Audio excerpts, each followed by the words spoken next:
Today we're going to be looking at Chien-Pao Baxcalibur with that 2-2 Palkia and 2-2 Bibarel sort of supporting package. These cards seem to have been some of the most important inclusions in the most successful lists, where having that Bibarel is essential in pretty much every matchup, just so that we can continue to see more cards. We are quite a combo-y based deck, but also gives us protection against Iono and allows us to use our own Iono more liberally, knowing that we can top up on our own cards. And the Palkia opens up a lot of avenues for the deck. Giving yourself a star portal can give you big bursts of early game energy, even if you don't have the Candy Baxcalibur access. It gives you a backup if the Baxcalibur is knocked out as well, so whenever you aren't using early star portals, just having this around on the board can always be helpful. And it's just a higher hit points, more efficient 2-prize attacker than Chien-Pao EX is when you're going into single prize matchups. So you're quite a tanky presence that just sort of sits around on the board and accumulates value. That's kind of the idea here. So Chien-Pao takes more of a backseat in a number of matchups where you'll still be using that Shivery Chill quite often and still be using that Hailblade for big one-hit KOs, but it's not going to be constantly like double Chien-Pao on the board and sort of dancing between them so much.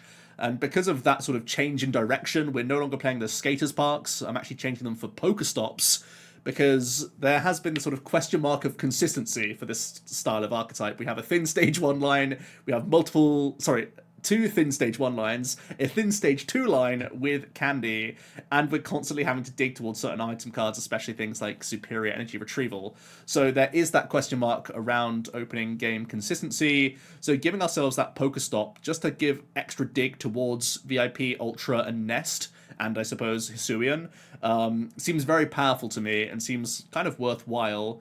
Just to be that extra bit of panic dig. You're pretty much allowed every card to hit the discard pile because we have Super Rod Recovery for Pokemon, we have Superior Recovery for our energy as well as Star Portal activation. The things that we're most afraid of is just our supporters, right? Especially the low count of Boss's Orders that we have here. Some people have tried out cross switches in the list. I haven't quite gone down that avenue because it takes up a lot of space naturally. You still probably have to play at least one switch. You probably can cut like the rope and 2 boss, but still eating away at one of the slots at the very least is a little bit sketchy. But that would make the PokéStop possibly more powerful, I suppose, and more synergistic. But I'm kind of going halfway house where the PokéStop is like that panic button option in the opening stages that gives you a little bit more fuel, a little bit more to work with, especially going first with the deck.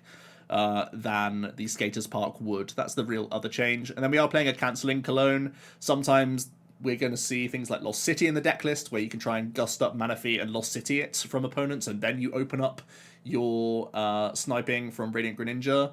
But in this case, I feel like Cologne is slightly edging out that option, just because I feel like if it comes together, it's going to be slightly more immediate, where you get that instant value. And I think this is especially important against Guardy players, because if you go for like Lost City knockout Manaphy plays and hope to snipe the following turn, sometimes the opponent's candied out of all their curliers and it's too late for you to get great Greninja value.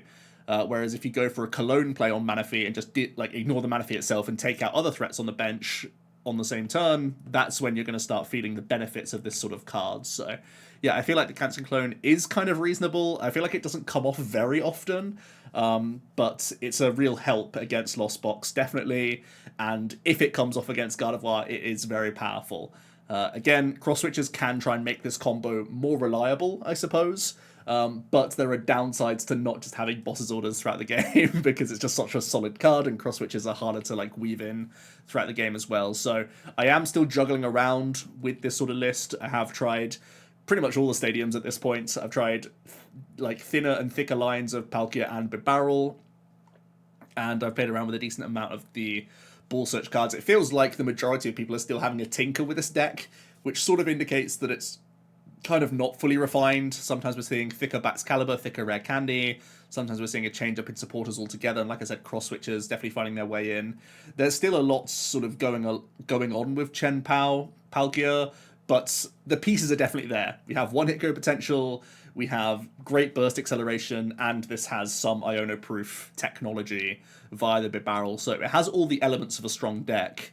And I feel like it personally will be a tier 1 deck just because of its matchups and its potential to spike through like early pressure. Like whenever your opponent doesn't get down early Manaphy, sometimes you just win on turn 2 because you Greninja'd, you know, even without these cool combo cards. If the opponent just doesn't have the strongest start, you immediately pounce on them, just like things like Turbo Lost Box could.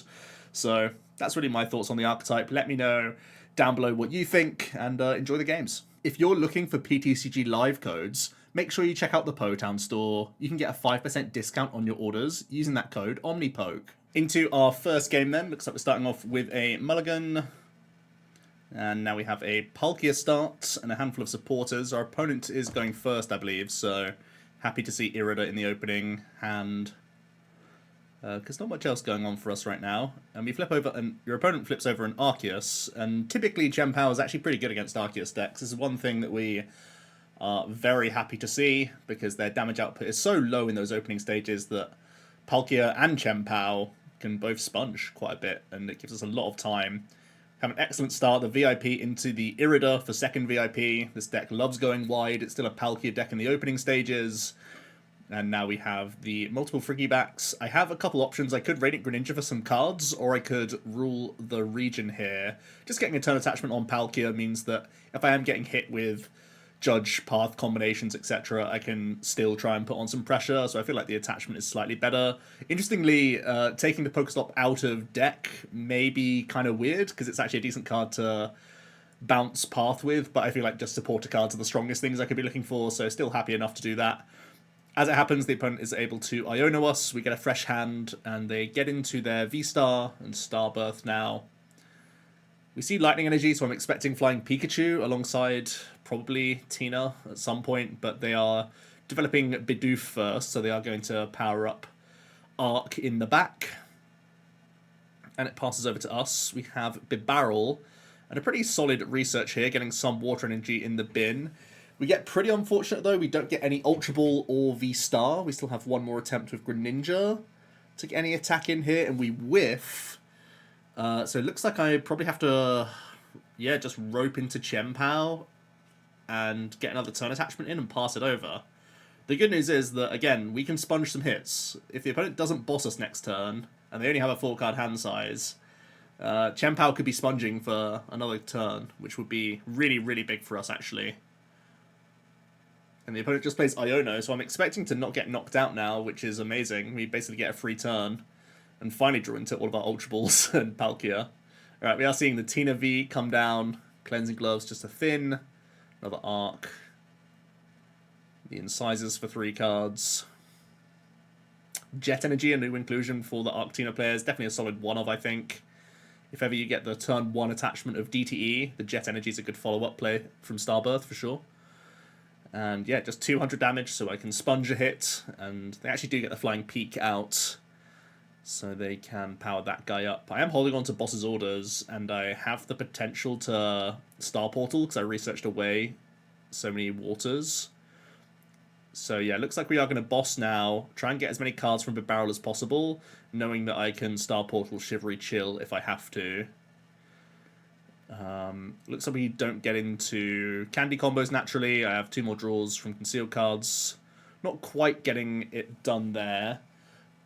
But now we do hit the switch, which is pretty interesting. I can go back into the damaged Palkia, knowing that either Chien-Pao or Palkia can get knocked out, but this way I get to spread more energy around the board and not have to pitch them with Chien-Pao. And as you can see, I'm completely spreading these energy out as much as possible so that if the opponent does want to gust up the Chien-Pao, I keep 2 energy on Palkia. I have many energy littered around the board for when I want to use Chien-Pao for the remainder of the game, essentially.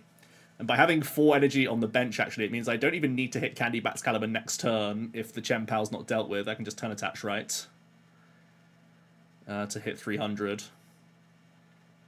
So, feel pretty robust at this stage. We are pretty far ahead. This is definitely one of the harder matchups for Arc. When they don't develop the Flying Peak early, it's pretty smooth sailing for us, I feel. We are playing the Rope as well as 2 Boss, but it's hard to sort of weave them all together. And if they can proactively do a Palkia, it can be an issue for us. But as of right now, we're in really good shape. We even top deck the Irida, which can finally get us into that Candy combination. It does take a bit of a while. Oftentimes you have to Irida to get the Baxcalibur when you are playing a Palk list, because, you know, we're so stingy on our counts I'm going to put back the Palkia because I don't want to be clogged up. I'm going to put down a bench Chien-Pao this turn by the looks of things. And we're just going to reduce our hand size as much as possible. Shivery Chill out and just use Super Cold before incisering up some cards. I think really all I want to do now is look towards Superior Energy Retrieval. Not sure if there's anything in the deck that I'm worried about discarding, so more or less happy to play this. And we do actually hit a Superior. We have 3 energy in the bin, so again, just thinning more cards that I don't need, and also setting myself up for a Hellblade next turn as well seems very solid. Just going to play out the Hisuian so I can't draw into it from future draws. And we have so many energies scattered around. I think the similar idea here. I've got a damaged Chien-Pao, so if the opponent wants to Iono, they can go through the active and I'll have more energy on the bench Chien-Pao. If they want to boss, I will still have my hand, I suppose is the idea. I'm just figuring out where to spread these energy. I think taking them off the active is probably still best. Make them do like boss plus Tina next turn. With so many Irida in my prizes, it definitely makes sense, right? Because I'm sort of baiting that boss out by having a 2-energy Chien-Pao EX on the bench. And because I had 2 Irida and Water Energy prized, it felt pretty good to leave my other Chien-Pao in play for if they do hunt down the benched Chen. So I'm covering my bases, essentially, from Iono and Boss here. Turns out it's going to be a Nest Stash. Then the Incisors. They are going to bounce the PokéStop, and it's going to be an Iono. But we have a 13-card deck. Well, down to 11 now that I've drawn 2. And we have Incisors with only 1 Superior played, so we're looking pretty okay here. We're looking for Irida. We're looking for... Actually, just a turn attachment wins us the game. And we are looking for... Yeah, Superiors. Which, hey, we hit off the top, which makes our opponent's life easier. And they are just going to concede. So there we go. Really nice into Arc in general. Going into our next game, then, we are getting to go first, which is really nice. We have a bit of a stinker of a hand, though. Going to need some help from these mulligans. All the top decks. Yeah, really not a great start. Palk V-Star. Irida off the top is pretty good, though. So now I can just go Palk, attach, and I'm representing pressure for next turn. And hopefully Irida can sort of start establishing me that little bit more in the game. The opponent starts Lumineon, which is a really nice, squishy 2-prizer for us to possibly take out early. The opponent doesn't go too wide turn 1 as Lugia. It's normally turn 2. They try and make that happen. See some Aromas getting some Archeops into hand. We then see Mesagoza. See the Research straight away. So yeah, double Arc already in the bin. Nice to see. It's then going to be the Mesagoza flip for heads. So they can get an evolution to hand. They have already pitched their Archeops, so possibly just going for Lugia V-Star at this point. Oh no, heads is any Pokemon, sorry, I'm thinking of Aroma. They'll probably look for Lugia V.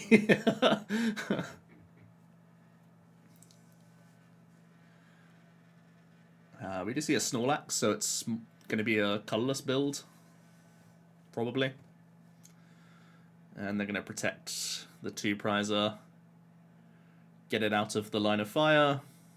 Get the next Snorlax developed. Actually blocks Rope, so that's a decent shout. Passes back over to us. We don't get lucky on Mesagoza, so we are going to go into our Palkia, get the turn attachment in, and I am going to Irida here. Our hand's quite slow, and we have prized Greninja here, which actually opens the door for me to go Hisuian plus Frigibax here. We've also prized a Bidoof, which is over there. I think the immediate draws synergizes well with Star Portal. My biggest fear with this play is if the opponent does bounce back with a Luxray, we're in really, really bad shape. So I definitely debated not taking the prize there, honestly, because I get super hard punished by a Luxray this turn, because my hand is still just, like, not great. But the fact that they start their turn by promoting Snorlax, it's a real sigh of relief, because it's hard to move that big chonker and get the Lux into the active. Not impossible because of Jet Energy, of course, but we do see the Summoning Star. We see Mesagoza, so if ever they're going to Luxray me, it would be now. They probably need Jet Energy in hand for that to come off, though. And we fortunately see V-Star to hand instead. So it looks like they're just going to be thumping this turn, which I'm more than happy with, right? We're already on odd prize cards, so going back onto evens by tackling the Snorlax and starting to develop a better board sounds pretty good to me. See the Primal Turbo, getting Lugia ready in the back with that V-Guard. Therapeutic to the active, so they can ignore the sleep flips here. Get a bit of a chunk onto the Palkia. We can flip again with Stadium. Again, no help, which is a shame. I'll conceal some cards. We hit the Chien-Pao, which is nice.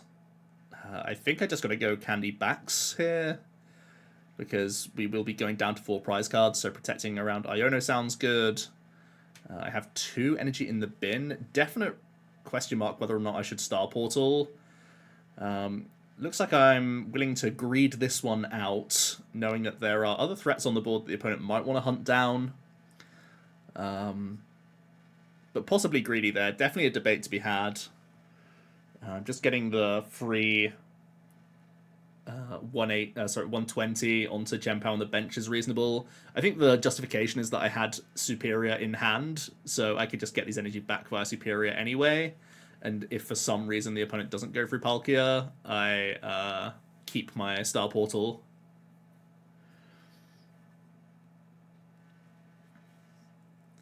It was weak against like exactly Iono knockout the active. But as it happens, the opponent will boss Chien-Pao because they're concerned about its damage outputs, of course.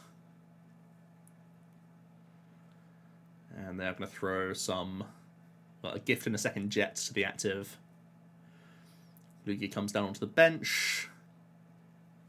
See Ultra Ball getting rid of Drapion. And Archeops, not too helpful in this matchup. Grabbing another one.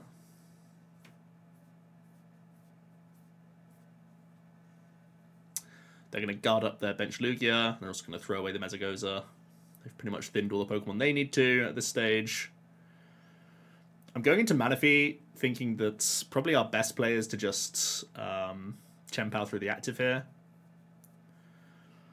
Because if I take away all these colorless energy, it might leave the opponent with only DTEs left, because their Snorlax was 3 individual energy, and this is 4 individual energy. So they may only be left with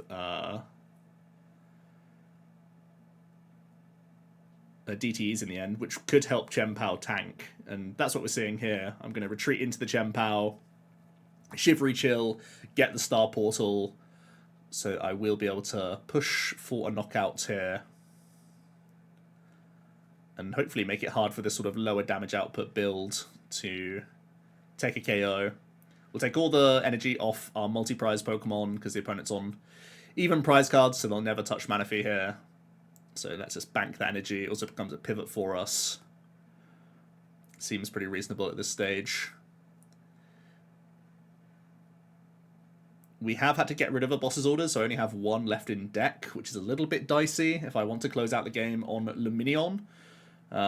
This list is also not playing Kyogre, which I'm very sad about. I honestly really think that Kyogre is very, very strong, but I have made a cut right now, just for more items, essentially, for the PokéStop value. But that's a great way that you can close out games with this list, especially against Lugia.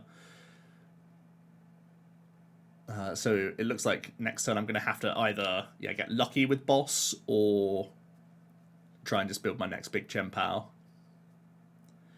See a Luminous Sign. It will be Iono. Haven't been able to develop Bibarel all game, which is a bit of a shame. Our start was quite slow, right? We had just attached a Palk pass, essentially. So we've not quite had the VIP rip-roaring start. That's pretty much 2 perfect cards, especially because there's DT on the active. now. Oh, but the collapsed blocks Lumineon for game. Okay, so it's not over yet, and looks like the opponent's powering up the Snorlax to retreat out as well, so I don't have an easy Chien-Pao win con. So they've done everything they can here, honestly, to stop it being an easy route to win. Yeah, you can see the boss was in there. If it wasn't for the collapsed denying our Lumineon, we'd be all good. I can conceal some cards. And I probably just have to go through the active here. Gonna see Irida as well. Gonna get my next Chien-Pao to hand. Oh, I can rope as well, I suppose. Maybe using Palkia's best just because, again, I'm not spending energy, losing them off the board. I can spread my threats around a little bit better, which is exactly what we're seeing here. I'm gonna keep one as a possible Greninja draw option and go down to one prize. So now the Snorlax isn't usable. They have their Lugia, of course, but we have Chien-Pao ready to rumble in the back.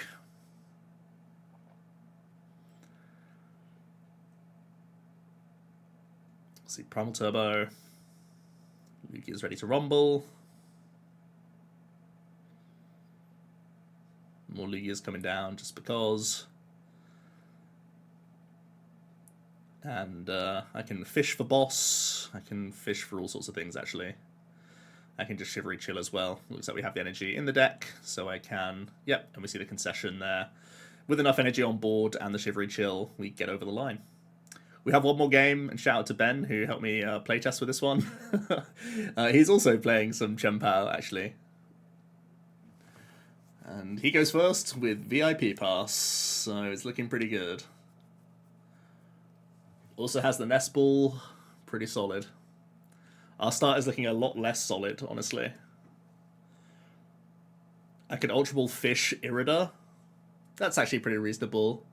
The other alternative is just hope that from Iono I have enough outs to not need to Irida here and just grab Palkia.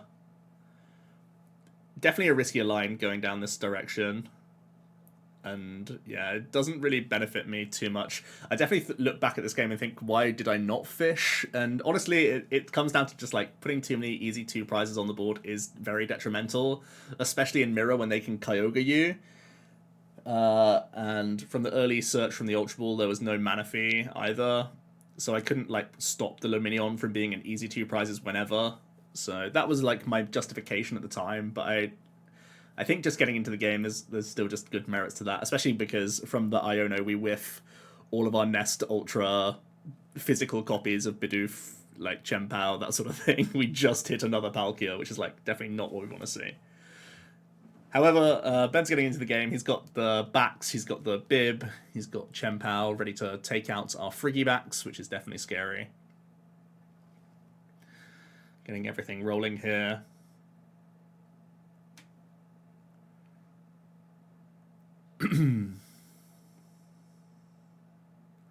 And they just Hailblade through the Friggy, which makes sense. Not too sure on why they take energy off the Greninja there. I like sort of banking that as a pivot for next turn, but it's all okay. We will attach to the active and then fire off the Iono. It's all kind of in vain, just because the opponent already has Bibarel developed. We will develop Bidoof here, get our next V STAR into play, and Chien-Pao, and we can Star Portal, spread our energy around a little bit. It's always somewhat the name of the game, and fortunately we hit enough basics there where I can respond on the Chien-Pao. So we're keeping up quite nicely in prizes, but I'm not too pleased with my board state, especially because of exactly what's just happened. The Greninjas come up, and Ben can continue to target down my Frigibax, which is really sad, especially when I'm holding Candy Bax. Really nasty. This is quite a board-centric matchup as well as a prize race, but when both of us have Bibarel, and it's rare that the opponent will target the opponent's Bibarel, it's not really that hand disrupty. Iono's not that strong against either player. It is much more about is ever there a window to deal with their Baxcalibur? Is ever there a window to tank with Palkia? These sorts of things. When can you snipe Frigibax in the opening stages? These are the biggest plays you can make. And looks like they're doing a pretty good job of dealing with our Frigibax. There we go. A few energy just raining down. 90 to the active as well sets up his Palkia fairly well.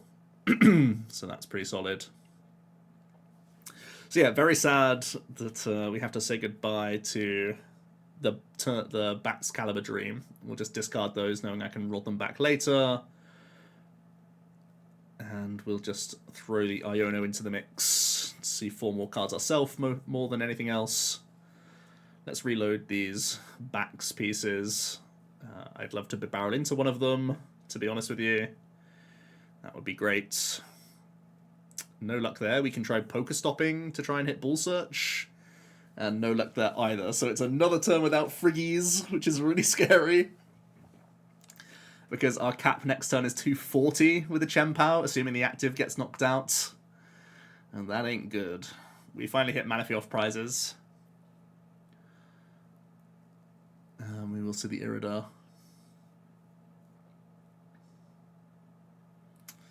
Gonna see Chien-Pao and Superior.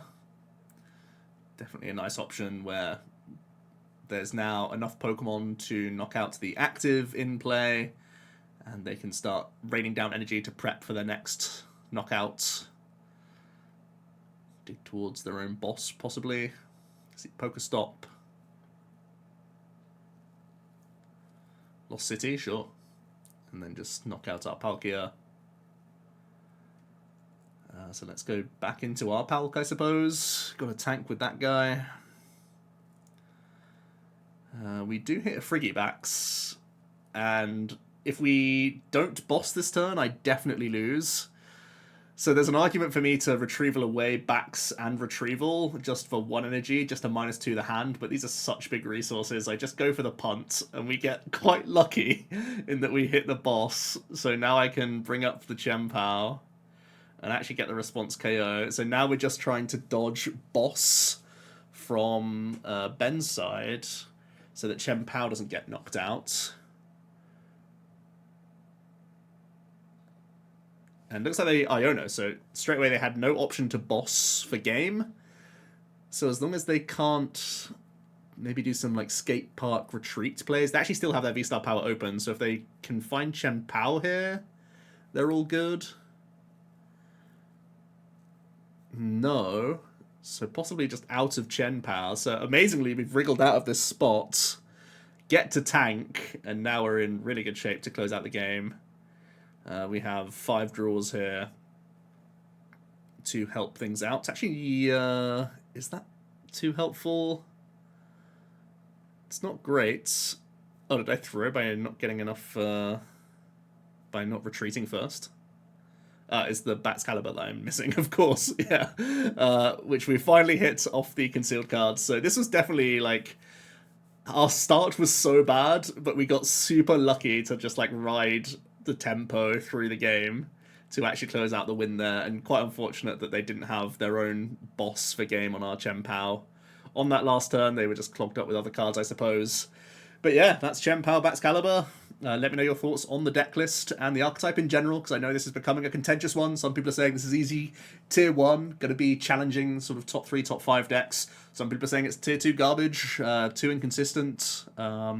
Some people comparing it to other just like aggro decks of the past that are going to end up flopping. So I'll hear your thoughts down below, and I'll see you tomorrow for another video. Cheers.